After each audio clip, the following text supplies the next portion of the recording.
सूरज की पहली किरण ने हरपाल सिंह के खेतों को स्वर्णिम आभा से नहला दिया था। वह सुबह सुबह अपने हल के साथ खेत में खड़ा था और आसमान की ओर देख रहा था। उसकी आंखों में चिंता की लकीरें थीं, लेकिन होठों पर मुस्कान थी। हरपाल पंजाब के एक छोटे से गांव का साधारण किसान था, न बहुत अमीर न बहुत गरीब। उसकी कुल संपत्ति 5 एकड़ जमीन थी, एक पुराना सा घर और कुछ पशु। लेकिन सबसे कीमती चीज उसके पास थी उसका बेटा रवि, उसका एकलौता संतान, उसका सपना, उसकी उम्मीद। हरपाल की पत्नी का देहांत रवि के जन्म के तुरंत बाद ही हो गया था और तब से हरपाल ने अपना पूरा जीवन रवि को समर्पित कर दिया था। उसका एक ही सपना था, अपने बेटे को पढ़ा लिखाकर बड़ा आदमी बनाना, ताकि वह कभी भी किसान की कठिन जिंदगी न जिए, जो दिन रात धूप और बारिश में खेतों में काम करता है, फिर भी मुश्किल से अपना पेट भर पाता है। दोस्तों, मैं आपको एक ऐसी कहानी सुनाने जा रहा हूं जो दिखाएगी कि विश्वास और समर्पण कैसे हमारे जीवन में चमत्कार ला सकते हैं। लेकिन पहले मुझे बताइए कि आप कहां से देख रहे हैं, और अगर आप चाहते हैं कि आपका दिन शुभ हो तो कृपया कमेंट बॉक्स में राधा स्वामी जी लिखें। साथ ही हमारे चैनल को सपोर्ट करने के लिए इस वीडियो को लाइक करें। अब आइए इस अद्भुत कहानी को सुने। रवि एक तेज लड़का था। स्कूल में वह हमेशा प्रथम आता था और टीचर हमेशा उसकी प्रशंसा करते थे। हरपाल उसे देखकर ही खुश हो जाता था जब वह अपनी किताबें लेकर स्कूल जाता था, या जब वह शाम को खेतों में आकर अपने पिता को अपनी नई सीखी हुई बातें बताता था। हरपाल पढ़ा लिखा नहीं था, लेकिन उसे अपने बेटे की बातें सुनना अच्छा लगता था। वह कभी कभी सोचता, काश मैं भी पढ़ा होता। लेकिन कोई बात नहीं, मेरा बेटा तो पढ़ेगा और किसी दिन एक बड़ा अफसर बनेगा। यही सोचकर वह दोगुनी मेहनत करता ताकि रवि की पढ़ाई में कोई कमी ना आए। गांव के लोग अक्सर हरपाल की हंसी उड़ाते, भाई हरपाल, तुम तो अपने बेटे को राजा बनाओगे, हमें भी एक मंत्री पद दे देना। हरपाल मुस्कुरा देता और कहता, ठीक है भाई, तुम्हें वित्त मंत्री बना दूंगा। वह जानता था कि लोग मजाक कर रहे हैं, लेकिन उसके दिल में रवि के लिए असीम प्यार और आशा थी। लेकिन जैसा कि अक्सर होता है, जीवन का पहिया अपने हिसाब से चलता है, न कि हमारी इच्छाओं के अनुसार। रवि जब 12 साल का हुआ तब एक दिन स्कूल से तेज बुखार लेकर आया। हरपाल ने सोचा कि आम बुखार होगा, जो 2-4 दिन में ठीक हो जाएगा। उसने गांव के वैद्य से दवा दिलाई, लेकिन रवि का बुखार कम होने के बजाय और बढ़ता गया। एक हफ्ते बाद जब रवि की हालत और बिगड़ गई तो हरपाल उसे शहर के अस्पताल ले गया। डॉक्टरों ने कई जांच की, लेकिन बीमारी का पता नहीं चल सका। उन्होंने कहा कि रवि को किसी अजीब तरह का वायरल इन्फेक्शन है, जिसके लिए वे कुछ दवाइयां दे रहे हैं, लेकिन इसमें समय लगेगा। हरपाल को थोड़ी तसल्ली हुई और वह रवि को वापस गांव ले आया। लेकिन आने वाले हफ्तों में रवि की हालत और भी बदतर होती गई। उसका शरीर धीरे धीरे सूखने लगा, चेहरा पीला पड़ गया और बोलने की ताकत भी खत्म हो गई। वह दिन भर बिस्तर पर निर्जीव सा पड़ा रहता और हरपाल निस्सहाय होकर देखता रहता। हरपाल ने हर संभव कोशिश की, शहर के बड़े अस्पतालों से लेकर गांव के तांत्रिकों तक हर जगह रवि को दिखाया।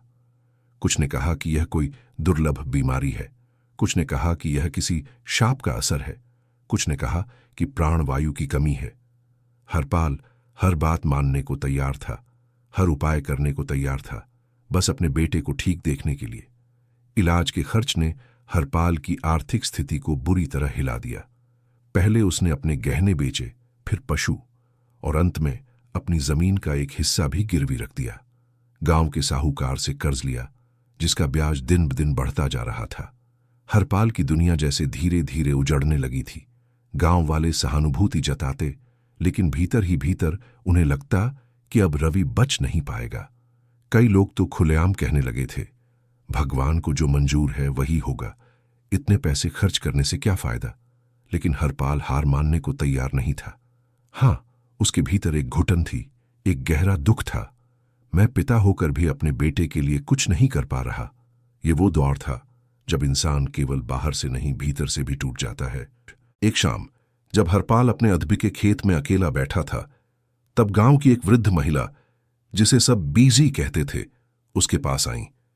बीजी अक्सर नजदीकी शहर में सत्संग में जाती थीं और गांव में उनकी इज्जत थी। वह हरपाल के पास बैठ गईं और धीरे से बोलीं, बेटा हरपाल, अब तू डॉक्टरों से नहीं दातार से मिल। तेरे मन की पुकार सुनने वाला वहीं बैठे हैं, सतगुरु।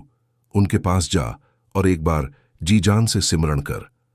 हरपाल ने हताशा से कहा, बीजी, मैं तो किसी भी देवी देवता के पास जाने को तैयार हूं, लेकिन इतने इलाज के बाद भी रवि ठीक नहीं हुआ तो सत्संग से क्या होगा। बीजी ने प्यार से हरपाल का हाथ थामा और कहा, बेटा, जब इंसानी ताकत हार जाती है तभी भगवान की ताकत दिखती है। तू एक बार मेरे साथ चल, अपने दिल की बात बाबा जी से कह, और फिर जो होगा देखेंगे। हरपाल ने अपने बूढ़े पड़ोसी से कहा कि वे कुछ घंटों के लिए रवि का ध्यान रखें, और वह बीजी के साथ सत्संग स्थल की ओर चल पड़ा।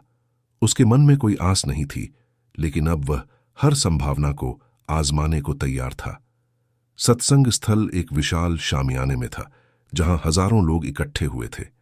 हरपाल ने कभी भी इतने लोगों को एक साथ नहीं देखा था। सभी सफेद कपड़े पहने थे और शांति से बैठे थे। बीजी ने हरपाल को एक कोने में बिठाया और कहा, अभी बाबा जी आएंगे, तू अपने मन को खाली कर और बस विश्वास रख। जब भजन शुरू हुए तो हरपाल को अजीब सा लगा। उसने कभी भी इस तरह के भजन नहीं सुने थे। भजनों में एक अलग ही मिठास थी, एक अलग ही अर्थ था। वे इस दुनिया के बारे में नहीं, बल्कि उस पार की बात करते थे। धीरे धीरे हरपाल का तनाव कम होने लगा और उसके मन में एक अजीब सी शांति छा गई। अचानक भजन रुक गए और एक सन्नाटा छा गया। फिर धीरे से लोग खड़े होने लगे। हरपाल ने अपनी गर्दन घुमाकर देखा और वहां मंच पर बाबा जी आ गए थे। हरपाल उन्हें देखते ही अवाक रह गया। बाबा जी साधारण सफेद कपड़ों में थे, कोई विशेष आभूषण नहीं, कोई चमक दमक नहीं, लेकिन उनके चेहरे पर एक अलौकिक तेज था। उनकी आंखों में एक अद्भुत शांति थी और उनके चारों ओर एक अजीब सा प्रकाश था। बाबा जी के बैठते ही सत्संग शुरू हो गया। उन्होंने धीरे धीरे बोलना शुरू किया और हरपाल ने महसूस किया कि जैसे उनके शब्द सीधे उसके दिल को छू रहे हों। बाबा जी ने कहा, हम सब इस संसार में एक किराएदार की तरह हैं। हमारा असली घर कहीं और है और हमारा असली परिवार भी वहीं है, लेकिन हम भूल गए हैं और इस खेल में इतने खो गए हैं कि अपनी असली पहचान ही भूल गए हैं। हरपाल ने कभी भी इस तरह की बात नहीं सुनी थी, लेकिन अजीब बात यह थी कि उसे हर शब्द समझ में आ रहा था, जैसे कोई पुरानी याद ताजा हो रही हो। सत्संग लगभग 2 घंटे चला और पूरे समय हरपाल ने महसूस किया कि जैसे कोई उसके कंधे से सारा बोझ उतार रहा हो। जब सत्संग खत्म हुआ तो बीजी ने हरपाल से कहा, अब तू बाबा जी के दर्शन कर ले, उन्हें अपने मन की बात बता दे। हरपाल लाइन में लग गया। सैकड़ों लोग बाबा जी से मिलने के लिए इंतजार कर रहे थे। घंटों की प्रतीक्षा के बाद अंत में हरपाल की बारी आई। वह बाबा जी के सामने खड़ा था, लेकिन अचानक उसके मुंह से कोई शब्द नहीं निकला। उसकी आंखों से आंसू बहने लगे और वह सिर झुकाकर रो पड़ा। अंत में उसने केवल इतना कहा, बच्चे की जान बचा लो बाबा जी, अब कुछ नहीं बचा। बाबा जी ने कुछ नहीं कहा, सिर्फ एक गहरी नजर हरपाल पर डाली और आगे बढ़ गए। हरपाल को समझ नहीं आया कि बाबा जी ने कोई जवाब क्यों नहीं दिया। वह थोड़ा हताश हो गया, लेकिन अजीब बात यह थी कि उस दृष्टि में कुछ था, जैसे सारा जीवन भरोसा उसी एक पल में उतर गया हो। हरपाल की आंखें नम थीं, लेकिन मन में एक अजीब शांति आ गई थी। वापस गांव लौटते समय बीजी ने पूछा, क्या कहा बाबा जी ने? हरपाल ने जवाब दिया, कुछ नहीं कहा, बस देखा। बीजी मुस्कुराई और बोली, कभी कभी बाबा जी के एक नजर में ही सब कुछ होता है। तू चिंता मत कर, सिमरण कर और विश्वास रख। उस रात से हरपाल का जीवन बदल गया। रवि की हालत वैसी ही थी, लेकिन हरपाल में एक नई ऊर्जा आ गई थी। वह दिन रात नाम का जाप करने लगा, राधा स्वामी, राधा स्वामी, राधा स्वामी। जब वह खेत में काम करता तब भी अंदर ही अंदर नाम चलता रहता। जब वह रवि के पास बैठता तब भी नाम जारी रहता। उसके खेत न रहे, पैसा न रहा, पर अब उसके पास श्रद्धा और नाम था। वह अपने पड़ोसियों से कहता, अगर बाबा जी ने देखा है तो अब सब ठीक होगा। उसकी पुकार अब रोने की नहीं, समर्पण की हो चुकी थी। गांव वाले अब हरपाल को दूसरी नजर से देखने लगे। वे सोचते, कैसा आदमी है यह, इतनी बड़ी त्रासदी में भी इतना शांत कैसे रह सकता है। कुछ लोग उसका मजाक उड़ाते, अरे भाई, अब तो संत बन गया है हमारा हरपाल, अगला गुरु यही बनेगा। हरपाल मुस्कुराकर कह देता, नहीं भाई, मैं तो सिर्फ एक शिष्य हूं, वो भी बहुत कच्चा। एक सुबह जब हरपाल रवि को पानी पिला रहा था, तभी एक चमत्कार हुआ। रवि की आंखें अचानक पूरी तरह खुल गईं और उसने स्पष्ट आवाज में कहा, पापा, मुझे प्यास लगी है। हरपाल हैरान रह गया। महीनों बाद रवि पहली बार बोला था। उसने जल्दी से रवि को पानी पिलाया और फिर दौड़कर गांव में सबको बताने गया। जल्द ही गांव के लोग हरपाल के घर पर इकट्ठे हो गए। सब अपनी आंखों से यह चमत्कार देखना चाहते थे और वाकई रवि अब थोड़ा थोड़ा बात कर रहा था और उसकी आंखों में फिर से वही चमक आ गई थी जो बीमारी से पहले थी। अगले कुछ दिनों में रवि की तबीयत और बेहतर होने लगी। उसने थोड़ा खाना शुरू किया, उसका चेहरा फिर से लाल होने लगा और धीरे धीरे वह बिस्तर से उठकर घर के अंदर चलने भी लगा। हरपाल रवि के इस अप्रत्याशित सुधार को देखकर आश्चर्यचकित था, लेकिन उसे पता था कि यह किसका आशीर्वाद है। वह हर रोज बीजी के घर जाता और सत्संग के बारे में अधिक जानकारी लेता। बीजी ने उसे सिखाया कि कैसे सिमरन करना है, कैसे ध्यान लगाना है और संगत का क्या महत्व है। कुछ हफ्तों बाद जब रवि पूरी तरह ठीक हो गया तो हरपाल उसे लेकर शहर के डॉक्टर के पास गया। डॉक्टर ने सारे टेस्ट किए और हैरानी से कहा, यह मेरी समझ से बाहर है। ऐसी बीमारी से इतनी जल्दी और इतनी पूरी तरह ठीक होना लगभग असंभव है। यह दवाई से नहीं हुआ, कोई चमत्कार ही है। हरपाल मुस्कुरा दिया क्योंकि वह जानता था यह उसके गुरु की कृपा थी। अब हरपाल हर रविवार सत्संग में जाने लगा, कभी अकेले, कभी रवि के साथ। धीरे धीरे उसने सत्संग में सेवा करना भी शुरू कर दिया। बर्तन धोता, जूते संभालता, पानी बांटता। वो कहता, जिसने मुझे अंधेरे में हाथ पकड़कर निकाला, अब उसके चरणों में ही मेरा घर है। एक दिन जब हरपाल सेवा कर रहा था, तब एक पुराना मित्र नरेश, जो पड़ोसी गांव से था, वहां उसे देखकर हैरान हो गया।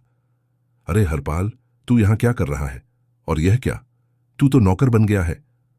हरपाल ने बिना नाराज हुए मुस्कुराते हुए कहा, नौकर नहीं नरेश, सेवक बन गया हूं, और सेवक बनना तो सौभाग्य की बात है। नरेश समझ नहीं पाया और वापस लौट गया। लेकिन कुछ हफ्तों बाद वही नरेश हरपाल के घर आया। उसके चेहरे पर चिंता थी। उसने बताया कि उसकी पत्नी बीमार है और किसी भी दवा से ठीक नहीं हो रही है। हरपाल, तेरे बेटे की तरह ही है, तू मुझे भी अपने बाबा जी के पास ले चल। हरपाल ने तुरंत हां कर दी और अगले रविवार नरेश और उसकी पत्नी को सत्संग में ले गया। धीरे धीरे गांव में एक परिवर्तन आने लगा। जो लोग पहले सत्संग को समय की बर्बादी कहते थे, वही लोग अब हरपाल से पूछने लगे, हमें भी बाबा जी के दर्शन करवाओ। हरपाल हर किसी को साथ ले जाता और सबको सिमरन और संगत का महत्व समझाता। अब गांव में छोटे छोटे सत्संग होने लगे। लोग मिलकर भजन गाते, नाम जपते। एक पिता की पुकार ने कई आत्माओं को दिशा दे दी थी। रवि अब पूरी तरह ठीक हो चुका था और उसकी पढ़ाई भी फिर से शुरू हो गई थी। लेकिन अब उसकी सोच में भी बदलाव आ गया था। एक दिन उसने हरपाल से कहा, पापा, मैं बड़ा होकर डॉक्टर बनना चाहता हूं, लेकिन सिर्फ पैसे के लिए नहीं, बल्कि सेवा के लिए, और हर रविवार मैं आपके साथ सत्संग में जाऊंगा। हरपाल की आंखें भर आईं। उसके बेटे ने न केवल जीवन पाया था, बल्कि जीने का अर्थ भी समझ लिया था। एक साल बाद जब बाबा जी फिर संगत में आए, हरपाल और रवि दोनों उनके दर्शन को पहुंचे। भीड़ में बाबा जी की नजर दोनों पर पड़ी। उन्होंने सिर हिलाकर आशीर्वाद दिया। शब्द नहीं थे, पर भाव में पूरी ब्रह्मांड की कृपा थी। हरपाल और रवि दोनों ने महसूस किया कि उन्हें एक नया जीवन मिला है, नए अर्थ के साथ, नई दिशा के साथ। उस दिन के सत्संग में बाबा जी ने कहा, जब इंसान पूरी श्रद्धा से पुकारता है तो उसका बोझ हम उठा लेते हैं, पर यह तभी होता है जब मन की सच्चाई हो और उस पुकार में अहंकार न हो, केवल समर्पण हो। कई लोग मुझसे पूछते हैं कि चमत्कार क्या है, और मैं कहता हूं, चमत्कार कुछ नहीं, बस प्रेम का असर है। जैसे मां अपने बच्चे की पुकार सुन लेती है, वैसे ही गुरु अपने शिष्य की पुकार सुन लेता है। हरपाल ने ये बात अपने जीवन में जीकर देखी थी। आज कई साल बाद हरपाल अब एक सम्मानित व्यक्ति है अपने गांव में। लोग उससे आध्यात्मिक मार्गदर्शन लेते हैं और वह हर किसी की मदद करता है। उसके खेत अब वापस उसके पास हैं और रवि एक सफल डॉक्टर बन चुका है जो हर रविवार गांव में मुफ्त चिकित्सा शिविर लगाता है। हरपाल अक्सर कहता है, मेरा सपना था मेरा बेटा एक बड़ा आदमी बने, और देखो वह एक महान आदमी बन गया, न सिर्फ समाज के हिसाब से बल्कि ईश्वर के हिसाब से भी।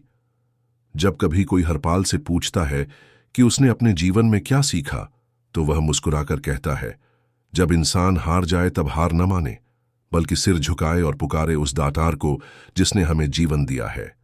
गुरु सुनते हैं, बस पुकार सच्ची होनी चाहिए, और जब पुकार दिल से हो तो चमत्कार नहीं, केवल गुरु की कृपा होती है। एक बार कुछ शहरी लोग हरपाल से मिलने आए और पूछा, क्या आप वाकई मानते हैं कि आपके बेटे के ठीक होने में चिकित्सा का कोई योगदान नहीं था? हरपाल ने शांति से जवाब दिया, मैं यह नहीं कहता कि चिकित्सा का कोई योगदान नहीं था।